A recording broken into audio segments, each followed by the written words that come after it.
آپ کا نام علی، لقب حیدر و مرتضیٰ، کنیت ابو الحسن اور ابو تراب ہے۔ آپ کا نسب حضور اکرم صلی اللہ علیہ وسلم کے بہت قریب ہے۔ آپ کے والد ابو طالب اور حضور اکرم صلی اللہ علیہ وسلم کے والد ماجد حضرت عبداللہ دونوں حقیقی بھائی تھے۔ آپ کی والدہ فاطمہ بنت اسد تھیں۔ ماں اور باپ دونوں طرف سے آپ ہاشمی ہیں۔ سیدنا حضرت علی رضی اللہ تعالی عنہ میں ہاشمی سرداروں کی تمام خصوصیات موجود اور چہرے سے عیاں تھیں۔ عبادت و ریاضت کے آثار بھی چہرے پر موجود تھے۔ بدن دوہرا، قد درمیانہ، چہرہ روشن، منور، داڑھی گھنی اور ناک بلند، رخساروں پر گوشت اور بڑی آنکھیں، پیشانی کشادہ، کاندھے بھاری اور چوڑے، بازو اور کلائیاں گوشت سے بھرپور تھیں، سینہ چوڑا تھا، چہرہ پر مسکراہٹ اور پیشانی پر سجدے کے نشان، معمولی لباس زیب تن فرماتے تھے۔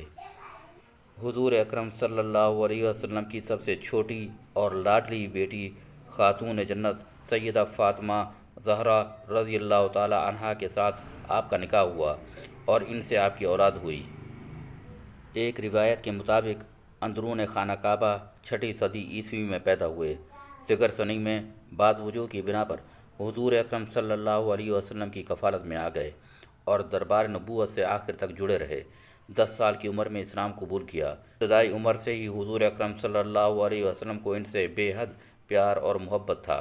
جب کوہ صفا پر چڑھ کر حضور اکرم صلی اللہ علیہ وسلم نے اعلان نبوت کیا تو آپ کی آواز پر کسی نے بھی کان نہیں دھرا مگر حضرت علی رضی اللہ عنہ، جو اس وقت عمر میں صرف 15 سال کے تھے۔ کہا، گو کہ میں عمر میں چھوٹا ہوں اور مجھے آشوب چشم کا عارضہ ہے اور میری ٹانگیں پتلی ہیں، تاہم آپ کا دست و بازو بنوں گا۔ جس وقت آپ کی عمر 22 سال کی تھی، آپ اپنی جان کی بازی لگا کر حضور اکرم صلی اللہ علیہ وسلم کے بستر پر پوری رات لیٹے رہے اور حضور اکرم صلی اللہ علیہ وسلم ہجرت کے لیے تشریف لے گئے۔ اس کے 3 دن بعد خود بھی حضور اکرم صلی اللہ علیہ وسلم سے جا ملے۔ خلیفہ سوم حضرت عثمان غنی رضی اللہ تعالی عنہ کی شہادت کے بعد حضرت علی رضی اللہ تعالی عنہ 3 ماہ کم 5 سال تک خلافت جیسی اہم ذمہ داری پر متمکن رہے۔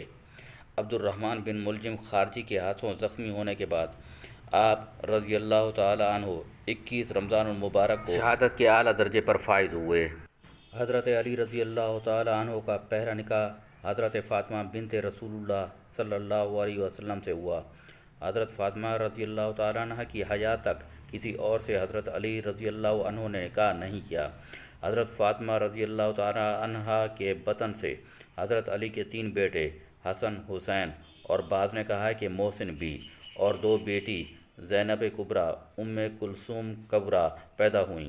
محسن بچپن ہی میں انتقال کر گئے۔ ام کلثوم کا نکاح حضرت عمر بن خطاب کے ساتھ ہوا۔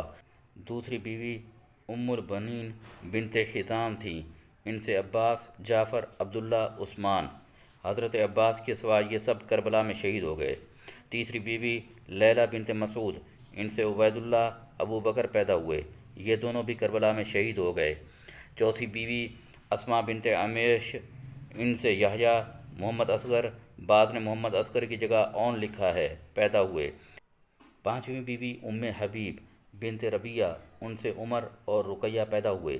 چھٹی بیوی ام سعید بنت عروہ بن مسعود، ان سے 2 لڑکیاں ام الحسن اور رملہ کبریٰ پیدا ہوئیں۔ ساتویں بنت امرؤ القیس، ان سے صرف 1 لڑکی پیدا ہوئی۔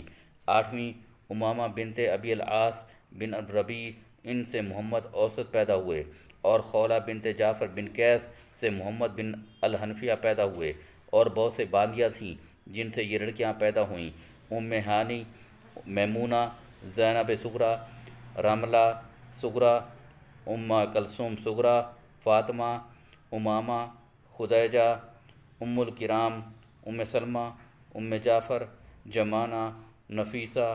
غرض حضرت علی رضی اللہ عنہ کے کل 14 لڑکے اور 17 لڑکیاں تاریخ کی کتابوں میں ملتی ہیں۔ ان میں 5 سے سلسلہ نسل جاری رہا اور وہ 5 یہ ہیں: حضرت حسن، حضرت حسین، محمد بن الحنفیہ، عباس، عمر۔ بحوالہ البدایہ والنہایہ، اور تاریخ اسلام شاہ معین الدین ندوی۔